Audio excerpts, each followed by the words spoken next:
At the family dinner, my parents gave my sister a $15,000 Hawaii trip. They laughed and handed me a $5 lottery ticket saying, "Maybe you can finally treat us." 3 weeks later, they found out the ticket won $85 million, 119 missed call. I'm glad to have you here. Follow my story until the end and comment the city you're watching from so I can see how far my story has reached. My name is Olivia Bennett. I'm 35 years old, and until recently, I would have described my life with one word: ordinary. I work as a physical therapist at a rehabilitation center, helping people relearn things they thought they'd never do again. It's slow work, sometimes exhausting, but I love it. One of my coworkers once joked, "If patience were a person, it'd probably look like Olivia." I laughed, but the truth is, I've always been the kind of person who keeps going, even when nobody notices. That was my role in my family, too. My older sister, Vanessa, had always been the center of attention. She wasn't a bad person. She was outgoing, confident, and every family gathering somehow revolved around her. When she got into college, my parents celebrated like she'd won an Olympic medal. When she got married, they paid for a wedding most people only see in magazines. Later, they helped fund her husband's business. Whenever life got difficult for Vanessa, someone stepped in to help. For me, things worked differently. Whenever I managed something on my own, everyone smiled proudly.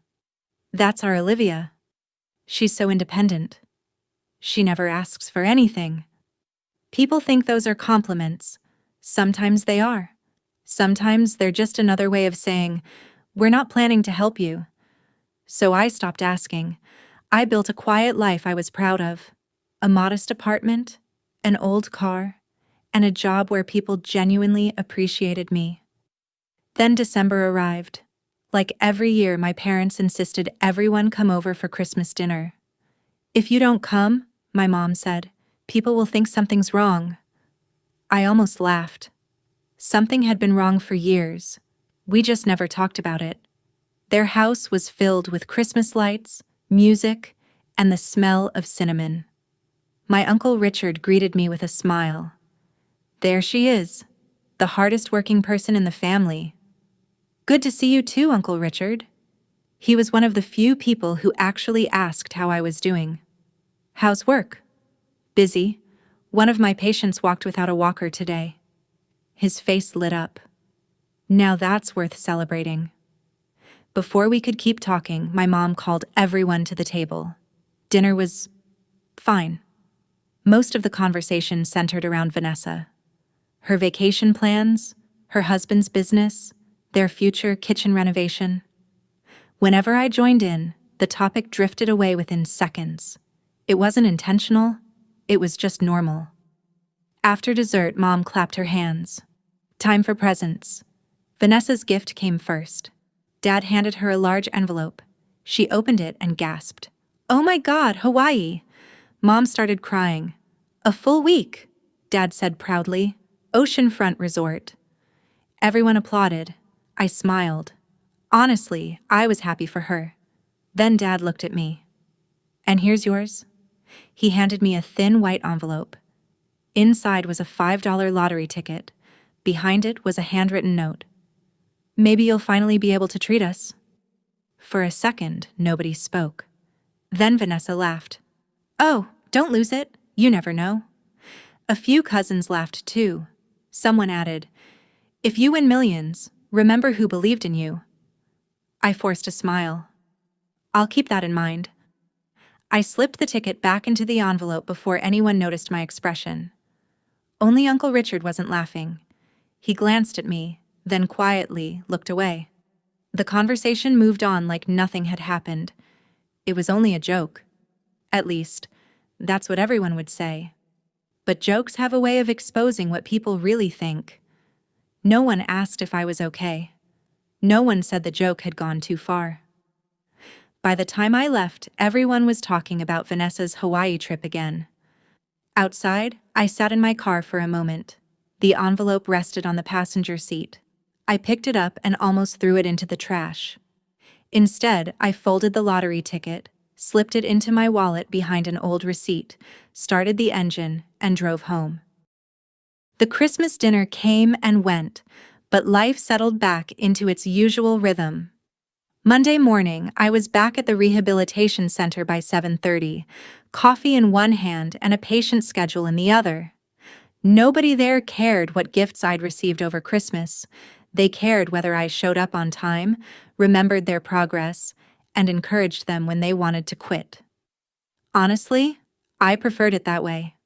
One of my first appointments that morning was Mr. Howard, an 80-year-old retired mechanic recovering from hip surgery. He liked to complain before every session. "My legs are on strike today," he grumbled. I smiled. "That's funny. They told me they're willing to negotiate." He laughed. "You're impossible." By the end of the session, he'd finished every exercise he'd insisted he couldn't do. As I helped him sit down, he looked at me for a long moment. "You know why people like you, Olivia?" I didn't know they did. "They do," he said. "Because you actually listen." That caught me off guard. He shrugged. "Most people hear your words. You listen to the person." I thanked him, but I carried those words with me for the rest of the day. Maybe because I wasn't used to hearing them. At lunch, a younger coworker dropped into the chair across from me. "So, how was Christmas?" I hesitated for half a second. "It was fine." She studied my face. "Just fine?" I smiled. "My family has traditions." She laughed. "I think every family says that when they don't want to explain." She wasn't wrong. I changed the subject, and thankfully, she let me. That had become another habit of mine, keeping things simple. Not because I enjoyed hiding my feelings, but because explaining them always seemed harder than carrying them. Growing up, I'd watched the same pattern repeat itself over and over. When Vanessa wanted something, the whole family somehow found a way to make it happen. College tuition, a dream wedding, money to help start her husband's business. There was always a discussion, always a plan, always support. My moments looked different. When my first car finally died, I remember calling Dad just to ask if he knew a trustworthy mechanic. He'd laughed softly. "You'll figure it out. You've always been resourceful." I wasn't asking him to buy me a car. I only wanted advice. Another time, when I was saving for graduate school, Mom smiled and squeezed my shoulder. "We don't worry about you." At the time, I thought that was a compliment. Years later, I realized what it really meant.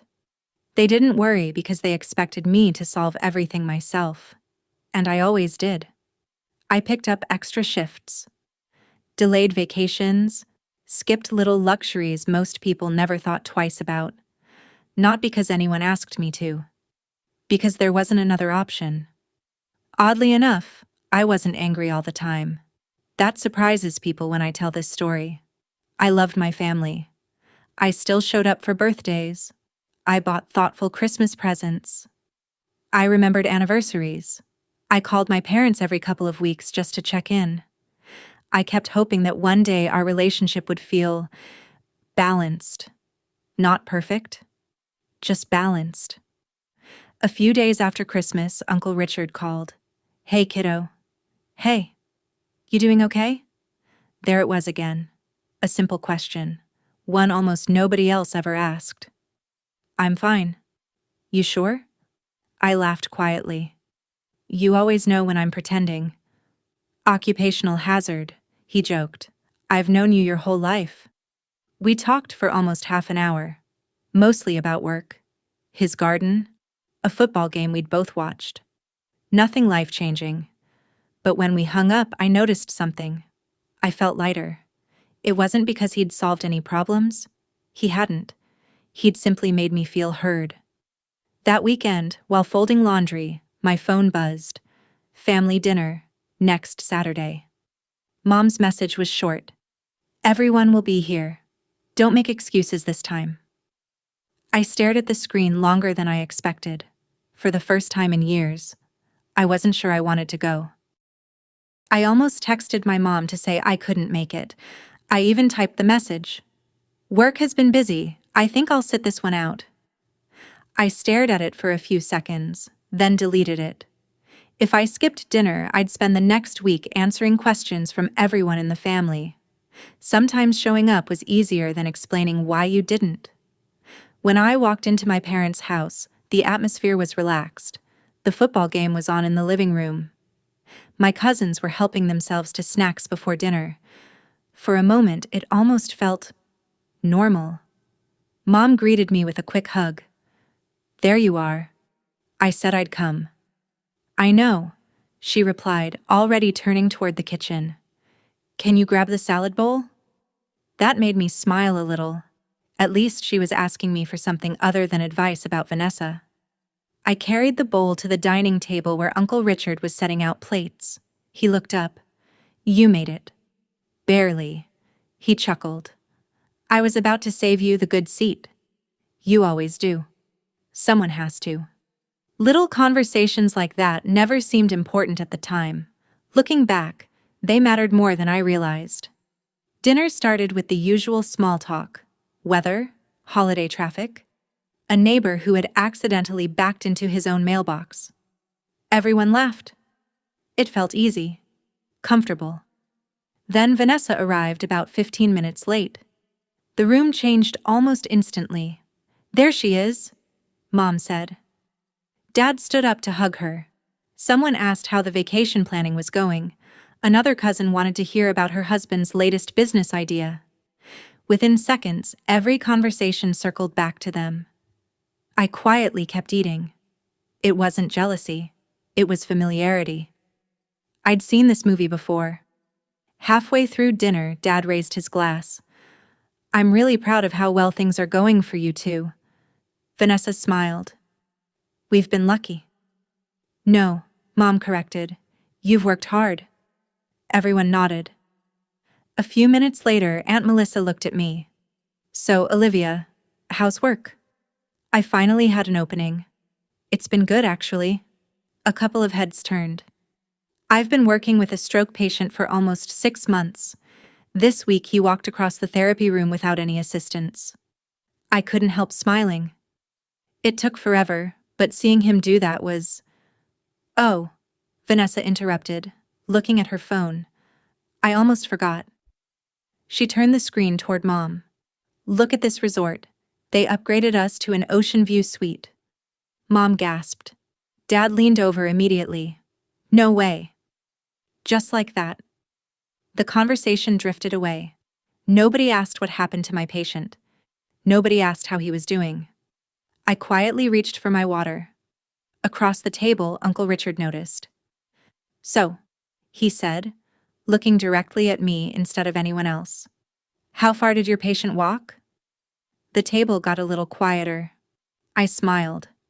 About 40 feet. 40 feet? He repeated. That's incredible. It doesn't sound like much.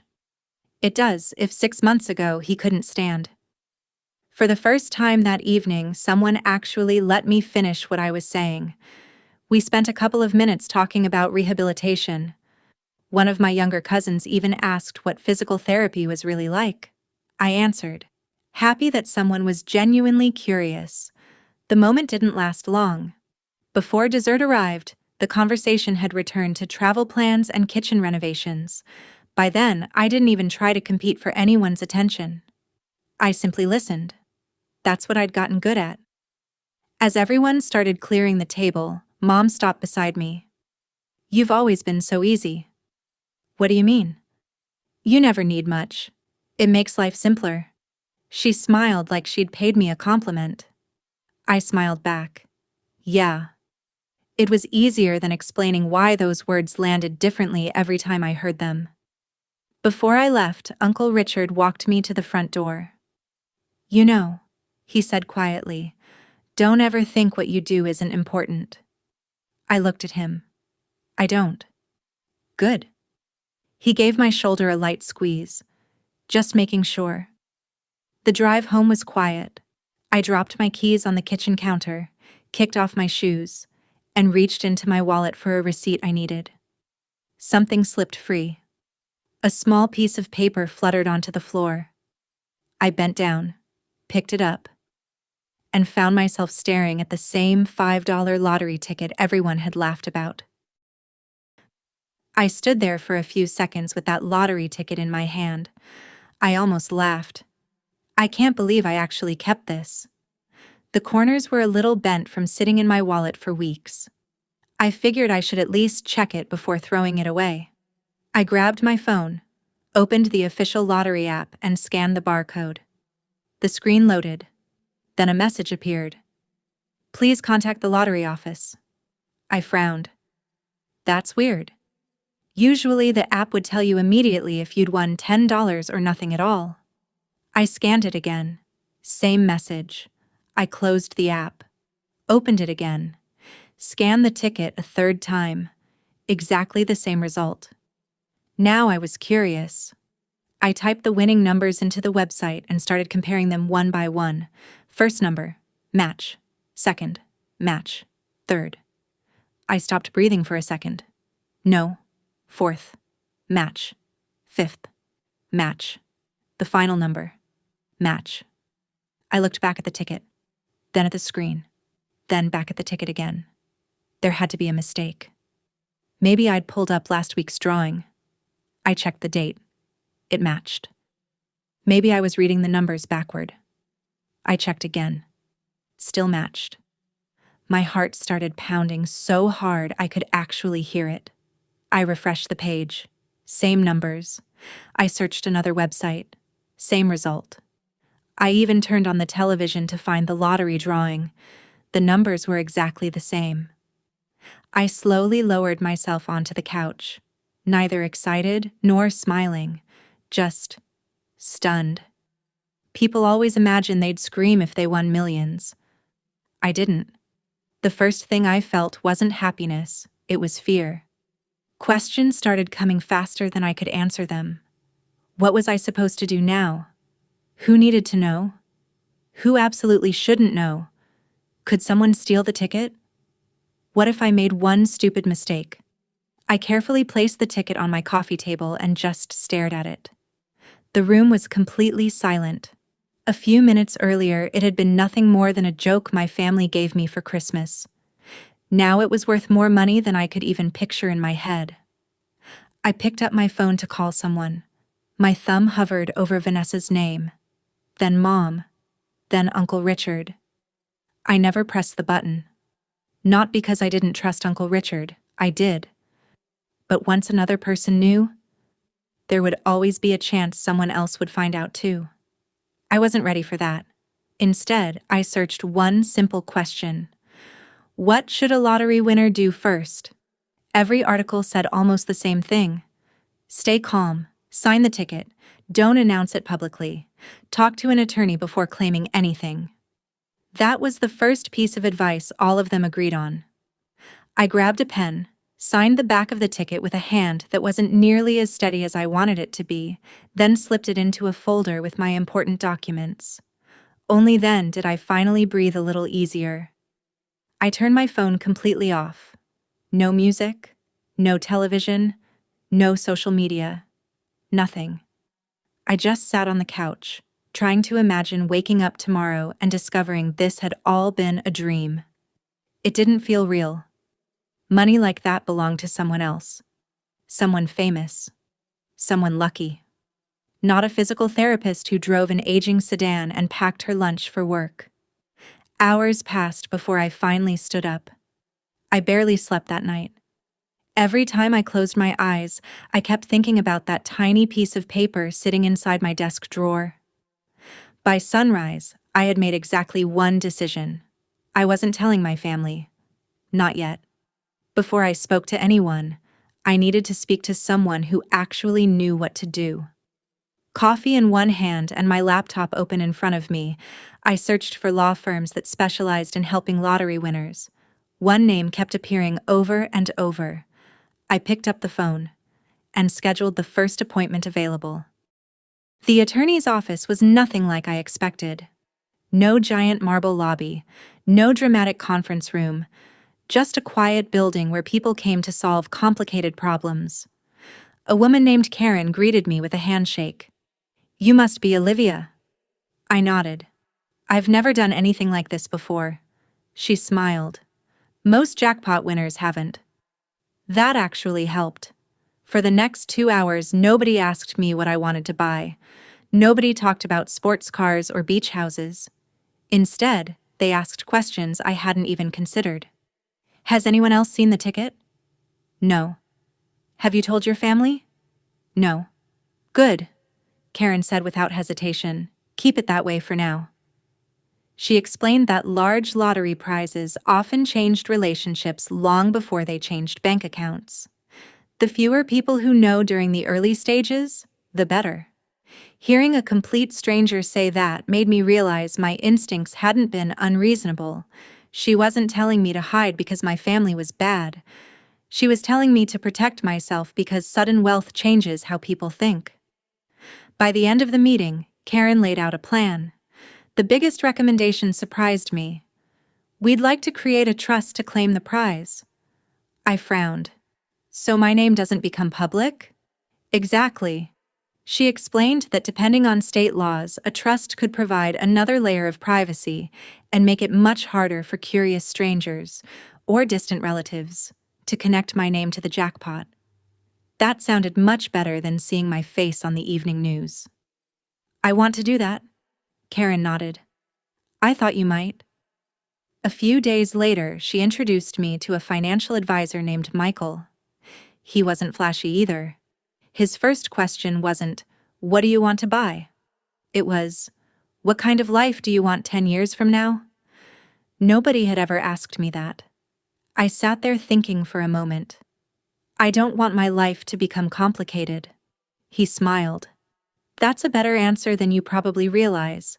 Instead of browsing luxury homes online, we spent hours talking about taxes, investments, charitable giving, and long-term planning.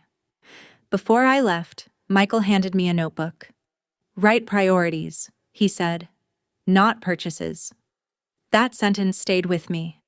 That evening, I opened the notebook at my kitchen table. At the top of the page, I wrote one simple question. What do I actually want? The answers came surprisingly fast. Financial security, pay off every debt, help people who had helped me, support the rehabilitation center, travel someday without worrying about money. Notice what wasn't on the list. Designer clothes, a mansion, luxury cars. None of those even crossed my mind. For the first time in years, I wasn't dreaming about having more. I was thinking about needing less. A few coworkers noticed I seemed distracted that week. "You okay?" one of them asked while we were organizing equipment. "Just tired." "You should take a vacation." I laughed. "Maybe someday." She had no idea I could have walked away from work forever, but I didn't want to. Not yet. My patient still expected me every morning. Mr. Howard still celebrated every extra step he managed to take. Walking away immediately didn't feel right. Money had changed my bank account. It hadn't changed who I wanted to be. Over the following weeks, paperwork moved quietly through lawyers, accountants, and financial planners. Everything happened behind closed doors, exactly the way I wanted it. One afternoon, while eating lunch in the staff break room, someone turned on the television. A local news anchor smiled at the camera. "The record-breaking $85 million jackpot has officially been claimed." Everyone looked up. "Wow," one nurse said. "I wonder who got it." The anchor continued. "The prize was claimed through an anonymous trust. The winner's identity has not been released." People shrugged and went back to eating. The conversation lasted less than a minute. I quietly took another bite of my sandwich. For the first time since scanning that ticket, I felt like my secret was actually safe. Nothing about my daily routine looked different. Every morning, I parked the same aging sedan in the same employee lot. The paint had started to fade, and one of the speakers only worked when it felt like cooperating. I could have replaced it 100 times over. I just didn't feel the need. One morning, my coworker Lisa glanced out the window and laughed. "Olivia, are you ever going to let that car retire?"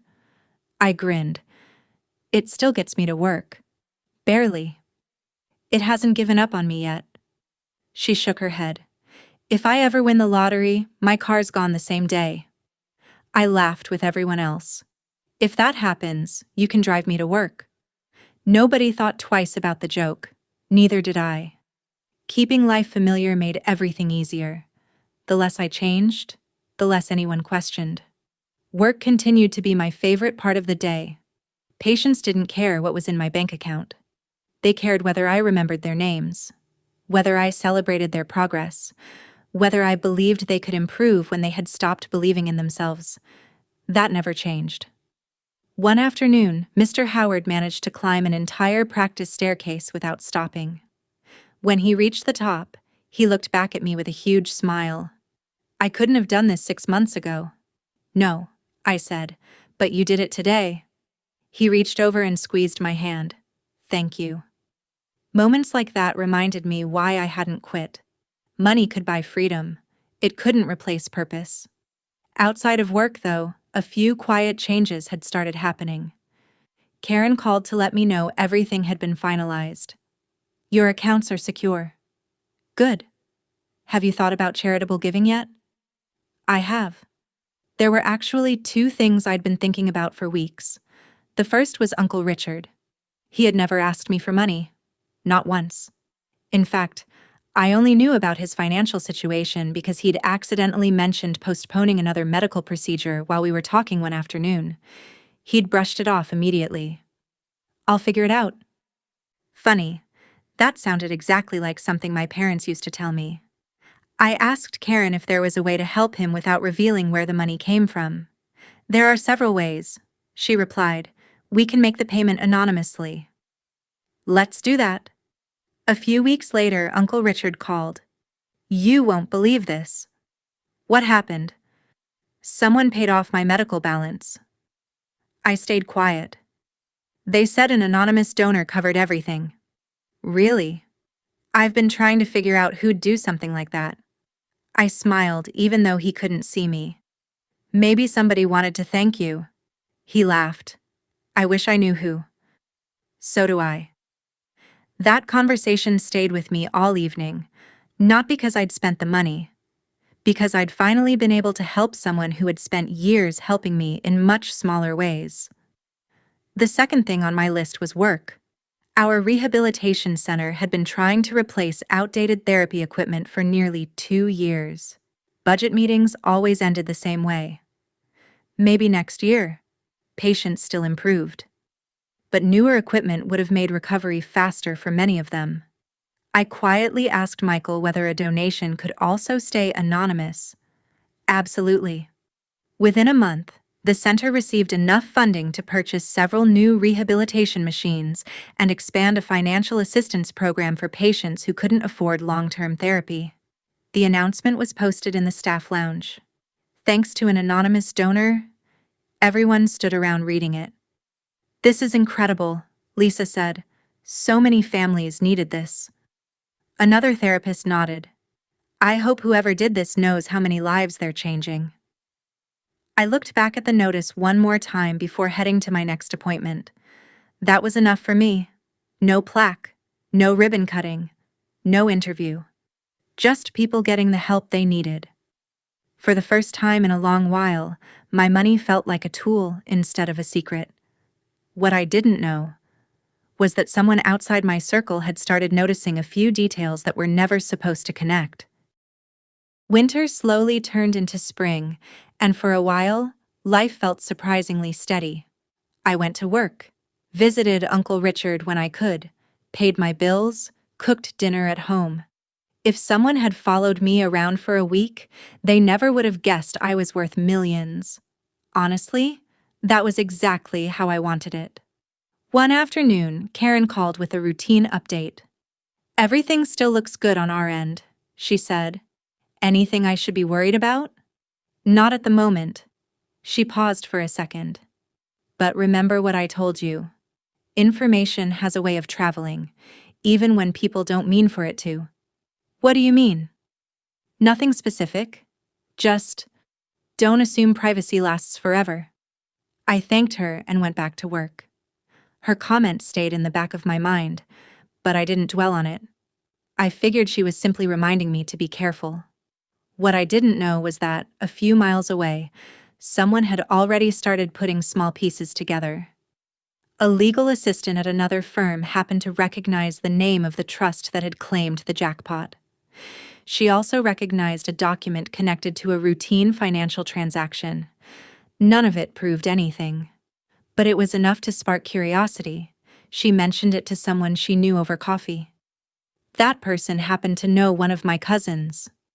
The conversation wasn't malicious. It was casual. You know, I think someone in your extended family might have won that big lottery. I seriously doubt that. I'm just saying, the timing is interesting. Rumors don't need facts. They only need people willing to repeat them. Of course, I knew none of this. My biggest concern that week was helping a patient prepare for his first day back at work, after nearly a year of recovery. Life still felt wonderfully ordinary. Then my phone buzzed while I was finishing paperwork. Vanessa. I looked at the screen for a moment. That alone was unusual. We loved each other, but we weren't the kind of sisters who texted every week. Usually we talked during birthdays or holidays. Her message was short. Hey, just thinking about you. Hope work isn't wearing you out. I actually smiled. It was unexpected. I typed back. I'm doing okay. Hope you're doing well too. She replied almost immediately. Everything's great. We should talk more. I stared at the message. It wasn't suspicious. Just different. For the next few days, she kept sending little things. A funny video.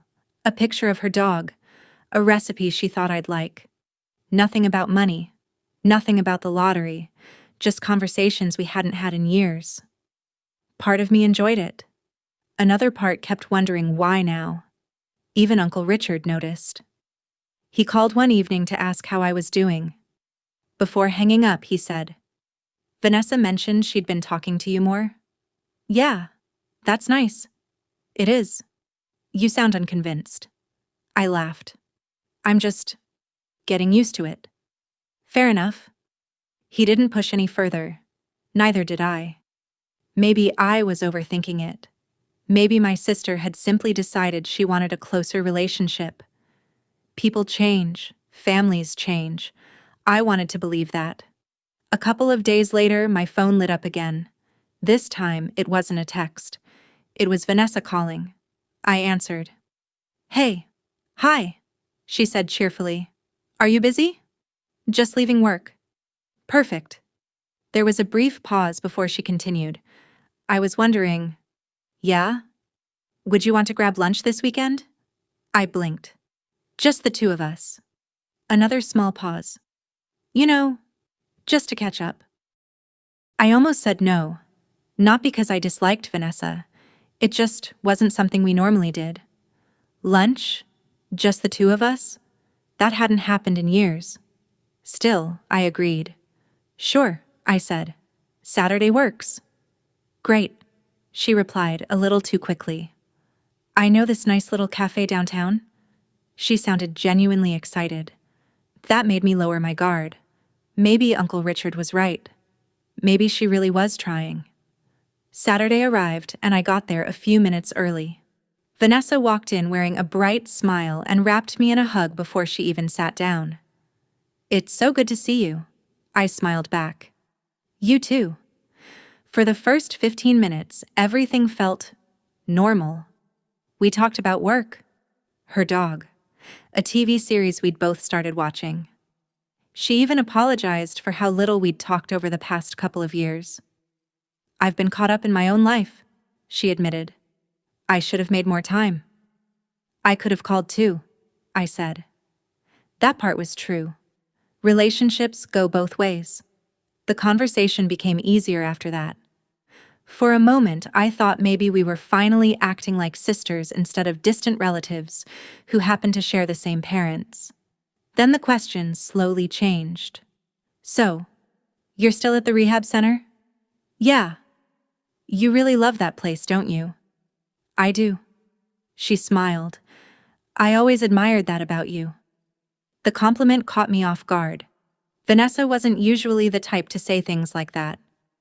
I've always thought you were the responsible one, she continued. The patient one.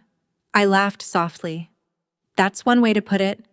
No, seriously. She stirred her coffee without looking at me. I don't think I ever told you that. I thanked her. But something about the timing felt unusual. A few minutes later, she asked, Are you saving for anything these days? Not really. No plans to move? I like my apartment. What about investing? I've thought about it. She nodded slowly. You've always been good with money. The questions kept coming. Did I still drive the same car? Was work paying well? Had I ever thought about opening my own clinic? Individually, none of those questions seemed strange. Together, they started feeling less like a conversation and more like an interview. I noticed I had stopped answering with details. Instead of explaining, I kept my responses short. Maybe. I haven't decided. We'll see. Vanessa didn't seem bothered. She simply smiled and moved on to another question. When the check arrived, I reached for it automatically. She stopped me. No, this one's on me. You don't have to. I want to. That surprised me almost as much as everything else. Outside the cafe, she hugged me again. We should do this more often. I'd like that. And I meant it. At least. I wanted to. Driving home, I kept replaying the conversation. Part of me felt guilty for being suspicious. Maybe she had simply been trying to reconnect. Maybe I was reading too much into harmless questions. But another part of me couldn't ignore how carefully she'd steered the conversation toward my finances without ever mentioning money directly. It wasn't enough to accuse anyone of anything. It was just different. That evening, I was making dinner when my phone rang. Dad. He almost never called unless something was wrong. I answered. Hey, Dad. Just checking in, he said. We talked for only a few minutes. Nothing unusual. He asked about work. Told me he'd been thinking about replacing his lawnmower. Then we hung up. Less than 10 minutes later, my phone rang again. This time, it was Mom. Mom sounded unusually cheerful. Hi, sweetheart. Hey, Mom. I was just thinking about you. That wasn't impossible. It just wasn't common. We talked for a few minutes about nothing in particular. She asked whether I was eating enough, whether work had been stressful, and whether I had any vacation plans. Then she said something that stuck with me. You know, we should all spend more time together. I'd like that, I replied. I think your father feels the same way. The call ended, and I stared at my phone. Within one evening, I'd heard from Vanessa, my dad, and my mom. That had to be some kind of family record. I tried not to overthink it. For a couple of days, everything went back to normal. Then another message came. This time, it was from my cousin Eric. I blinked when I saw his name. We hadn't spoken in maybe 4 years. Hey, Liv. Long time, we should grab coffee sometime. I actually checked to make sure he hadn't sent it to the wrong person. I replied politely. Good to hear from you. Maybe sometime. Less than a minute later. Awesome, I'd love to catch up. That was strange, not alarming. Just strange. By the end of the week, 2 more cousins had reached out. One commented on an old photo I'd posted years ago. Another asked how work was going. Nobody mentioned money. Nobody mentioned the lottery. But suddenly, everyone seemed interested in my life. One evening, my phone buzzed again. This time, it was Vanessa's husband, Daniel. We'd always gotten along fine, but we almost never texted each other directly. Hey, Olivia, got a minute? I answered. Sure. He called almost immediately. After a little small talk, he cleared his throat. You know, I've been thinking about expanding the business. Oh? Nothing official yet. He laughed. But if the right opportunity came along, it'd be huge. Sounds exciting. It is. There was a brief pause. You've always been smart with money. That sentence immediately caught my attention. He kept talking. I've been saying our family should invest together more often. Keep opportunities inside the family, you know? I didn't answer right away. I've never really thought about investing with relatives, I finally said. Well, maybe someday? We ended the call a few minutes later. He never directly asked me for anything, but for the first time, the conversation didn't feel random. That night, I opened my voicemail. Some calls had come in while I'd been working. Dad, Mom, Eric, an aunt, another cousin. I started listening. Call me when you get a chance. We miss you. We should get together. We've all been thinking about family lately. Different voices, almost identical messages. I listened to every single one. Something slowly became impossible to ignore. Nobody asked how I was feeling. Nobody brought up Christmas. Nobody mentioned the lottery ticket that had humiliated me. Nobody said, "I'm sorry." Not one person talked about the years I'd spent feeling invisible. Instead, every conversation somehow drifted toward the future. Plans, opportunities, business ideas, family time. At first, I'd convinced myself everyone was simply reconnecting. Now, I wasn't so sure. I set my phone down and let the room go quiet. For the first time since all those messages started arriving, I decided to stop answering every call. If someone genuinely wanted to talk to me, they could leave a message. Most of them did. And every new voicemail made the pattern a little clearer. A few days later, an envelope arrived in my mailbox. It was addressed by hand. Inside was a formal invitation to our family's New Year's gathering. At the bottom, Mom had added one extra sentence. "Please come. Everyone really wants you there." I stared at the New Year's invitation for almost 2 days. Part of me wanted to throw it away. Not because I hated my family. I was just tired. Tired of wondering whether every conversation had a hidden purpose. Tired of second-guessing every compliment. It seemed easier to stay home. Uncle Richard called before I'd made up my mind. "So," he said, "are you going?" "I honestly don't know." He didn't answer right away. Finally, he said, "If you stay home, they'll keep calling." "I know." "If you go, at least you'll know where everyone stands." I leaned back in my chair. "What if I don't like the answer?" He chuckled softly. "Sometimes the truth is uncomfortable. I guess. But it's still better than guessing." That conversation settled something inside me. I wasn't going because I expected an apology. I wasn't going because I wanted another chance to fit in. I was going because I was tired of unanswered questions. Before leaving on New Year's Eve, I opened my wallet. The old lottery ticket was still tucked behind an old receipt. The edges were worn now. I almost smiled. Out of everything that had changed in my life, that little piece of paper had stayed exactly the same. Without really thinking about it, I slipped it into my coat pocket instead. Then I drove to my parents' house. The moment I walked through the front door, I noticed the difference. Everyone seemed unusually excited to see me. "There she is. Olivia, you made it." My mom hugged me longer than usual. Dad immediately offered to take my coat.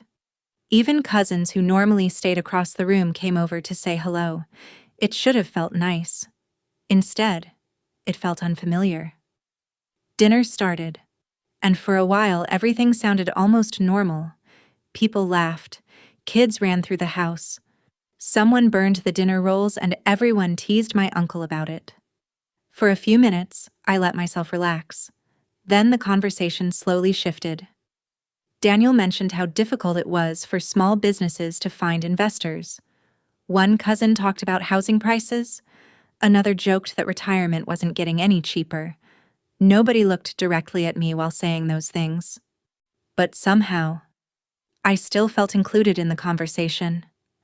Vanessa smiled across the table. You've always been the practical one. I try. I bet you've got your future all planned out. More or less. Dad nodded. It's smart to think ahead. Mom added. Families should help each other reach their dreams. I quietly took another sip of water. There it was again. Dreams, plans, opportunities. Nobody had actually asked me for money. Not yet. But the conversation kept circling the same place without ever landing. I glanced toward Uncle Richard.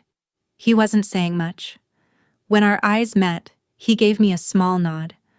Not encouragement, just quiet support. That was enough. I realized something in that moment. For years, I'd spent so much energy trying to avoid awkward conversations, trying not to disappoint anyone, trying to keep the peace. Tonight, I didn't owe anyone that version of myself anymore. I reached into my coat pocket. Nobody noticed. The conversations continued around the table.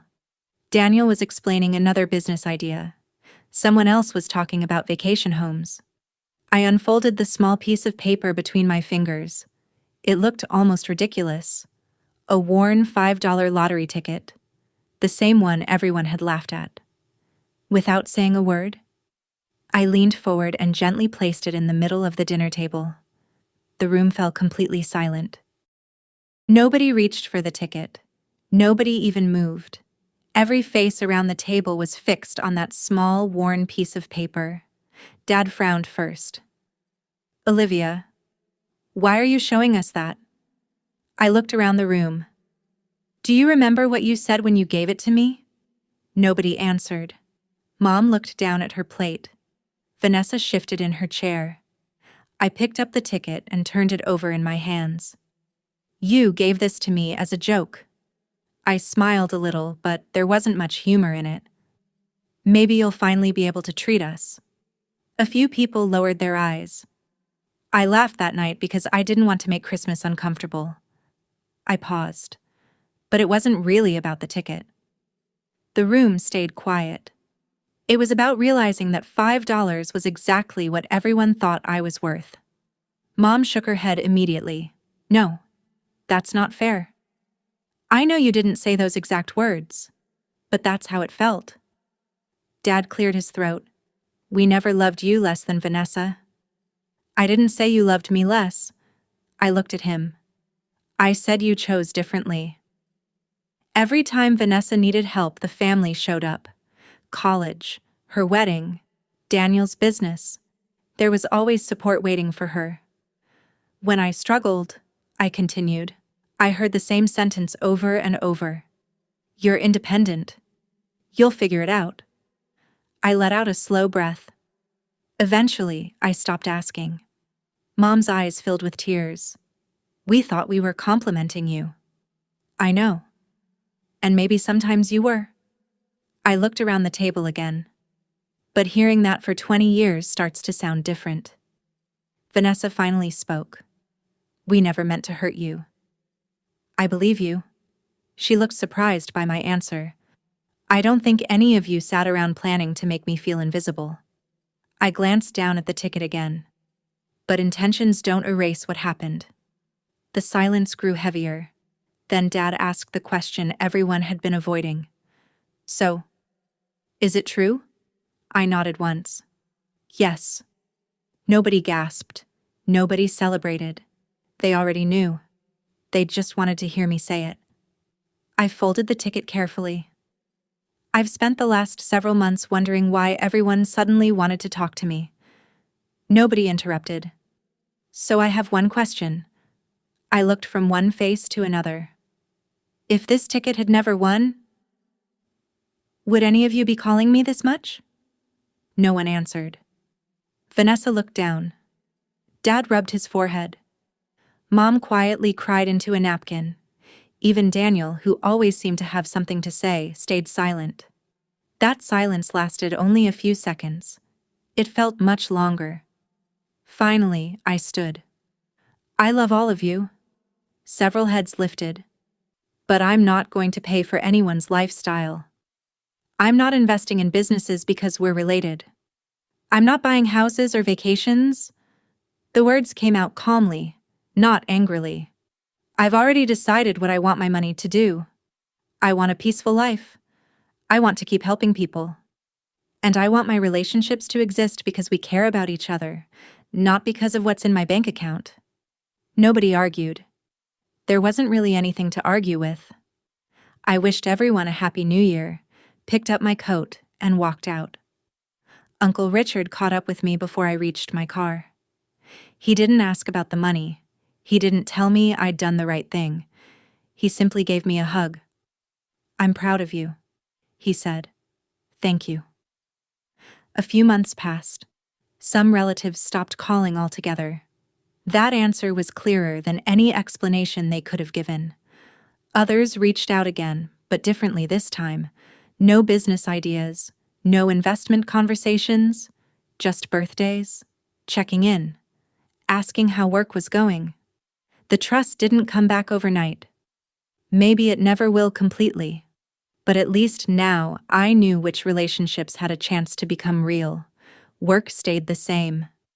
I still drove the same old car. Patience still celebrated every small victory. Those moments still meant more to me than anything money could buy. The lottery ticket is still in my wallet. Not because I think it's lucky, because every time I see it, I remember that my value was never determined by a joke, a gift, or the way other people measured me. It's determined by the choices I make after all of that. Before we end here, I'd really like to hear your thoughts. What would you have done in my place? Would you have forgiven your family, kept your distance, or handled it differently? Let me know in the comments. I'd genuinely like to read your perspective.